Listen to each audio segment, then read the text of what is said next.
Hey guys, আজি এটা বহুত ইম্পৰ্টেণ্ট টপিক লৈ আহিছোঁ মই, মানে বহুত ইণ্টাৰেষ্টিং টপিকটো হ'ল আমি নিজক কেনেকৈ গম পাম বোলে আমি অহংকাৰী হয় না নহয়। তো তাৰ কাৰণে কি হওক, ৰাইজে আমাক যদি কয়, গোটেই দুনীয়াখনে যদি কয় তই অহংকাৰী, আমি মানি নলওঁ। কাৰণ কিয়, আমি নিজক কেতিয়াও বেয়া দোষটো দেখাই নাপাওঁ, গুণটো আমাৰ গুণ থকা বুলিয়ে ভাবোঁ, আমি দোষ কেতিয়াও দেখাই নাপাওঁ। কিন্তু আমি আচলতে জানিব লাগে না নালাগে, কাৰণ কিয় অহংকাৰ গুণটো থাকে কিছুমানৰ আৰু কিছুমানৰ নাথাকে। এতিয়া থাকে নে নাথাকে তাৰ কাৰণে এটা সৰু পৰীক্ষা আছে, সেই পৰীক্ষাটোৰ কথা আমি আজি আলোচনা কৰিম। তো আহক ভিডিঅ'টো আৰম্ভ কৰোঁ।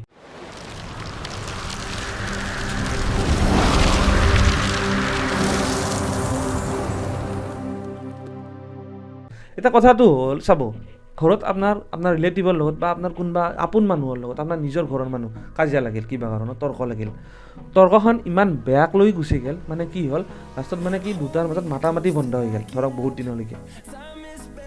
এতিয়া কথাটো হ'ল, যদি তৰ্কটো কৰাৰ পিছত আপোনালোকে ধৰক আপুনি তাক যিমান পাৰে সিমান বেয়াকৈ কৈছে, মানে আপোনাৰ মুখত যি আহে তাকে কৈছে, মানে যিমানখিনি পাৰে আপোনাৰ একদম কেজি আপুনি বিষ ঢালি দিছে, মানে লিটাৰক লিটাৰে মানে আপুনি বিষ ঢালিয়ে দিছে তাক যিমান পাৰে, পাৰাখিনি অভিশাপ দিছে, ধৰক মৰা কথা কৈছে, কিবা কিবি আৰু বহুত মানে বেয়া গালি দিছে।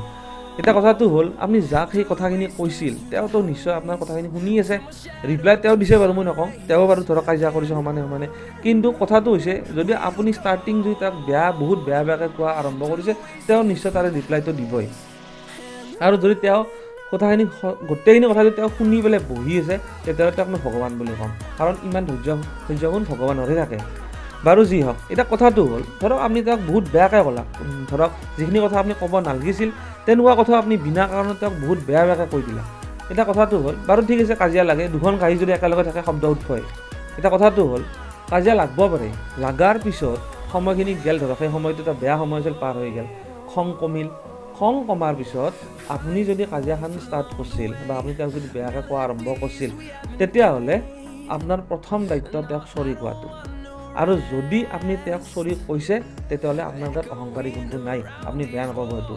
আৰু যদি আপুনি তেওঁক চৰি কোৱা নাই, লাগালে 1 মাহ হৈ যাওক, 2 মাহ হৈ যাওক, 1 বছৰ হৈ যাওক, আপুনি যদি সৰু হোৱা নাই বোলে, কিয় মই সৰু হ'ম, কিয় মই চৰি ক'ম, তেতিয়াহ'লে আপুনি একদম ধুনীয়া, টেনশ্যন ল'ব নালাগে, আপোনাৰ অহংকাৰ একদম কুটকৈ ভৰি আছে আপোনাৰ তাত, আপোনাক ভগৱানে একদম ঢালি দিছে অহংকাৰটো, টেনশ্যনে ল'ব নালাগে। তো এই দুটা কণ্ডিশ্যন আছে, যদি আপুনি চৰি কৈছে তেতিয়াহ'লে আপোনাৰ অহংকাৰ গুণটো নাই, আৰু যদি আপুনি চৰি কোৱা নাই, আপোনাৰ একদম টেনশ্যনে ল'ব নালাগে, আপুনি কেজি বেচিব পাৰিব সেই অহংকাৰখিনি, টেনশ্যনে ল'ব নালাগে। তো কথাটো হ'ল, লাষ্টত এটা কথা কৈছোঁ কি, চাওক, মানুহ এজনক বেয়াকৈ কোৱাটো একদম ইজি, কিন্তু সেই মানুহজনৰ গাত কি এফেক্ট হ'ব সেইটো কোনো ভাবি নাচায়।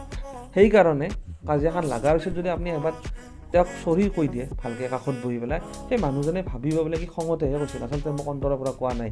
তো এইখিনি আমি আচলতে কৰিব লাগে, বা আমি সেই গুণটো আমাৰ গাত লাগে। তো সেইখিনিয়ে কথা। তো আজিৰ ভিডিঅ'টো মোৰ এইখিনিয়ে আছিল, বেছি ক'ব লগা নাছিল। Thank U.